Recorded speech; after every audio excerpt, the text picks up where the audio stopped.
Samuel, నీకు వేద మంత్రాలు అర్థం కాకుంటే వాటిని పెద్ద పెద్ద తిట్ల కింద మార్చేస్తావా? కొద్దిగా తిట్లైనా అర్థమయ్యే భాషలోనే మాట్లాడినావు కదా, తెలుగు భాషనే కదా అది. అవి నాకు అర్థం కాదు. ఇక మంది క్రిస్టియన్ మొత్తం కదా, అది ఎట్లా మంది కాదా, విదేశీ ఉంది, తెల్ల ఉంది. అరే అనుకోరాదు, వాటికన్ సిటీ నుంచో జెరూసలేం నుంచో ఒక తెల్ల ఫాదర్ వచ్చిండు అనుకో, బైబుల్ అంతా ఇంగ్లీష్ లో ఫస్ట్ పిష్ పిష్ పిష్ అని మాట్లాడిండు అనుకో, నీకు అర్థం కాలేదనుకో, దాని కూడా ఇట్లానే తిట్లు అంటావా? ఏం తిట్లు తిట్టినావు? ఎరకనేనా నీకు అసలు? అమ్మలను తల్లులను కన్నా స్త్రీలందరినీ అమ్మన అట్లా తిట్లు తిడతావు నువ్వు. ఇప్పుడు ఊరి పొలిమేరల దేవతలు ఉంటారు, మైసమ్మ ఉంటది, పోలేరమ్మ ఉంటది, ఎల్లమ్మ ఉంటది, పోషమ్మ ఉంటది, భద్రకాళమ్మ ఉంటది, సమ్మక్క సారక్కలు ఉంటారు, జాతరలు నడుస్తుంటాయి. మరి బాపనోళ్ళని పిలిపించుకొని వాళ్ళు పూజలు చేపించుకుంటారు. ఇంకా మంత్రాలు నీకు అర్థం కాలేదంటే అవన్నీ ఇంకా అమ్మలను తిడతావా నువ్వు? ఏమని తిడుతున్నట్టు నువ్వు? మీ ఇంట్లో మరి నీకు ఒక అమ్మ ఉంది కదా, మరి ఓ భార్య ఉంది కదా, ఓ బిడ్డ ఉంది కదా, అందరం తల్లుల మీద మేమందరం. అరే యేసుక్రీస్తు మతం పట్టుకుంటుంది నువ్వు, కనీసం యేసు ప్రభువుకున్న మెతదనం కూడా లేకపోయా నీకు? ఎన్నడన్నా ఆయన తిట్టంగా వింటివా? గిట్ల తిట్లు తల్లులను తిట్టంగా వింటివా? అంటే ఇప్పుడు నీకు అది గా భాష కూడా అర్థం కాకుంటే నువ్వు మేరీ అమ్మని కూడా తిడతావా? ఇంకా నీకు వందే మాత్రం అర్థం కాదు అనుకుందాం, భారత మాత్రం తిడతావా? మరి ఇప్పుడు యాదగిరి గుట్ట ఉంది, భద్రాచలం రామయ్య గుడి ఉంది, అక్కడంతా వాళ్ళ ఎస్టీ తాండలే ఉంటారు అక్కడంతారు. మరి వాళ్ళందరూ భద్రాచలం పోతారు, రామయ్య దర్శనం చేసుకుంటారు. మరి అక్కడ బాపనోళ్ళంతా వేద మంత్రాలే చదువుతారు, అర్థం కాదు. మరి ఇప్పుడు ఏమని తిడతావు?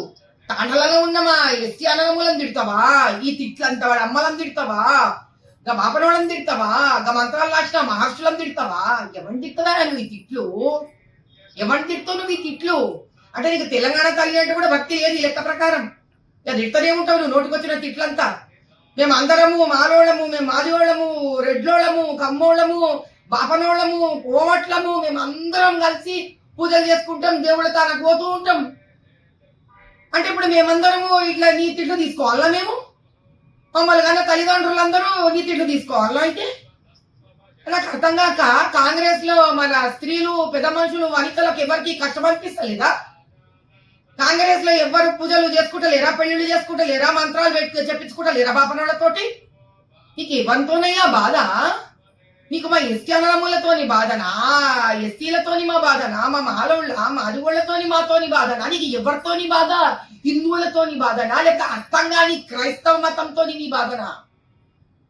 మందుబాటులు పెట్టుకుంటారు, ఏదేదో దందలు అనుకుంటారు. చేసుకోండి, రాజకీయంగా ఏం చేసుకుంటారు, ఎంత తింటారు, ఏమైపోతారో అయిపోండి. ఎందుకంటే మళ్ళీ ప్రజలు వచ్చి నీకు ఓటు వేయాలో వేయొద్దో తెలుసుకుంటారు. అయ్యా ముఖ్యమంత్రి గారు రేవంత్ రెడ్డి గారు, ఇట్లాంటి వాళ్ళని పెట్టుకుంటారు మీరు కాంగ్రెస్ లా? తల్లులను తిట్టే వాళ్ళని పెట్టుకుంటారయ్యా మీరు? నిజంగా గా తిట్లేందయ్యా నిజంగా?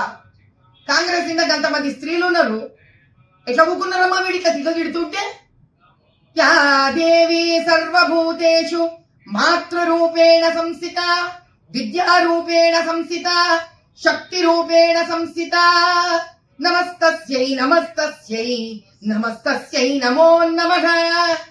చెప్తున్నా చూసుకో శామ్యూల్, నువ్వు క్షమాపణ చెప్పినా నాకు ఇంకా ఫరక పడదు. స్త్రీ శక్తి, స్త్రీ శక్తి.